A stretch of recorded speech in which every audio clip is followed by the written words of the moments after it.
Assalamualaikum warahmatullahi wabarakatuh. Perkenalkan, saya Salwa Fitriani Suwandi. Saya perwakilan dari kelompok 1 A2 Keperawatan 2020. Di sini saya sedang bersama dengan Bu Maya sebagai narasumber kita. Sebelumnya Ibu mohon maaf mengganggu. Di sini saya akan melakukan wawancara bersama Ibu. Apakah Ibu bersedia? Bersedia. Saya manggilnya Mbak siapa nih? Saya Salwa. Salwa, Mbak Salwa ya. Oke. Perkenalan. Saya perkenalkan diri dulu. Iya. Untuk mengenal saya lebih lanjut, nama saya Ibu Maya Haini Safira. Saya bidan di wilayah Jatiwaringin, Pondok Gede. Saya lulusan S1 keperawatan, lalu mengambil kuliah kebidanan lagi sehingga saya bisa buka praktek keperawatan dan kebidanan di wilayah Jatiwaringin. Terima kasih. Ya, baik. Langsung saja Bu. Di sini saya akan mempertanyakan bagaimana bentuk pelayanan mandiri bagi ibu hamil. Ya. Bentuk pelayanan mandiri bagi ibu hamil itu biasanya ibu hamil itu datang ke rumah bidan, lalu mereka itu diukur ya, berat badannya, tinggi badannya, lalu kita juga ukur tekanan darahnya, kita periksa status gizinya, kita periksa juga maternitasnya. Itu terkait dengan pemeriksaan perut ya, tinggi fundus uterusnya kita ukur, presentasi bayinya juga kita ukur. Lalu kita berikan biasanya suntikan yang namanya suntikan tetanus ya buat ibu hamil.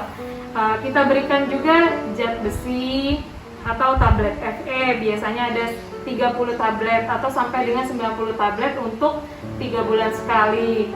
Selanjutnya kita juga biasanya melakukan tes lab ya mandiri yang bisa dilakukan lab sederhana seperti pemeriksaan HB, hepatitis, sipilis, pemeriksaan AIDS dan sebagainya yang dibutuhkan oleh ibu hamil. Lalu kita juga melakukan wawancara keluhan ibu hamil, bagaimana ibu hamil itu bisa melalui kehamilannya dengan baik, seperti itu biasanya. Oke, baik Ibu. Bagaimana bentuk pelayanan bagi ibu yang sudah melahirkan yang bisa disebut juga dengan nifas? Apa sih yang Ibu lakukan? Iya, biasanya pasien setelah melahirkan juga kita harus periksa dia masih membutuhkan pelayanan kesehatan ya. Biasanya pelayanan pasca nifas itu dimulai dari 6 jam setelah persalinan. Ya, jadi kalau sebelum 6 jam itu masih asuhan intranatal atau melahirkan, setelah 6 jam itu sudah masuk nifas. Jadi kita lihat 6 jam pertama sampai 3 jam pertama, 3 hari pertama itu kita periksa beberapa gejala ya yang biasanya dirasakan.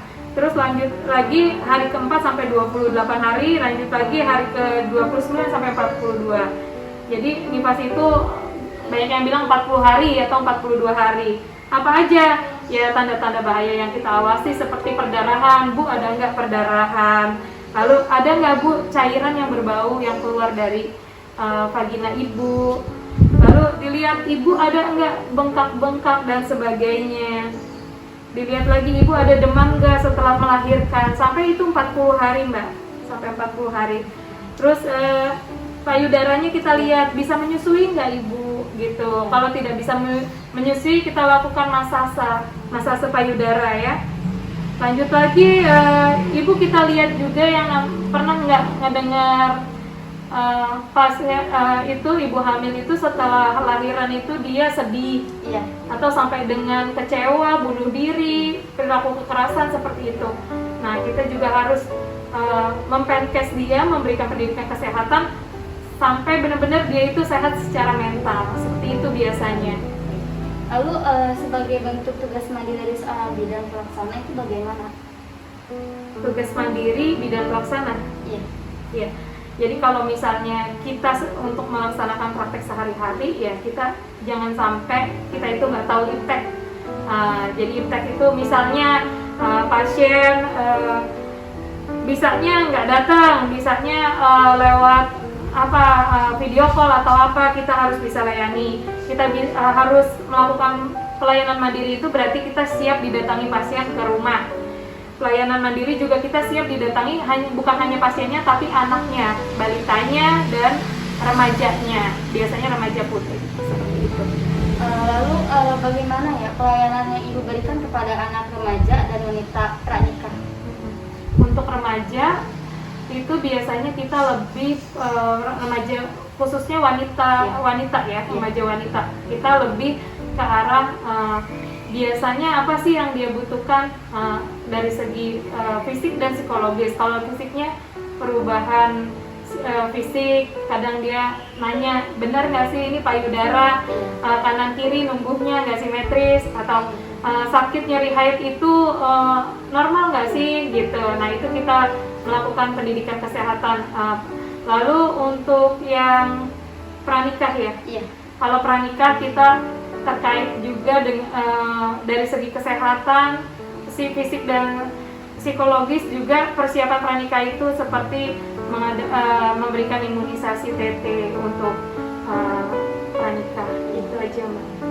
Lalu apakah Ibu juga melakukan kunjungan ke rumah untuk memberikan asuhan? Oh iya, jelas ya, kalau pasiennya misalnya Bu Maya, saya tidak bisa ke rumah ibu apa bisa ke rumah, kita sebagai bidan ya harus siap gitu, sesuai dengan kita aja kok, sesuai dengan tindak kita sesuai dengan fungsi kita sebagai bidan. Misalnya dia butuh pelayanan kebidanan yang biasanya dilakukan di klinik, kita datangkan ke rumah. Baik.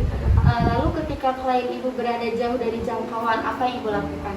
Iya, biasanya kita by phone, bisa video call, bisa WA, bisa. Jadi jarak nggak bikin kita nggak bisa memberikan pelayanan ya, tetap bisa gitu. Baik Ibu, ini pertanyaan dari saya. Bagaimana sistem pendokumentasian pelayanan yang Ibu berikan? Kalau dokumentasi itu kan kita biasanya kalau bidan ada asuhan kebidanan, kalau di keperawatan kan ada asuhan keperawatan, itu tetap kita kerjakan pasien demi pasien. Lalu kita kalau di bidan kita serahkan ke puskesmas dari laporan imunisasi, laporan KB, laporan ibu hamil dan sebagainya, seperti itu. Mungkin terima kasih banyak Ibu, maaf mengganggu waktunya. Mungkin cukup sekian dari saya. Wassalamualaikum warahmatullahi wabarakatuh.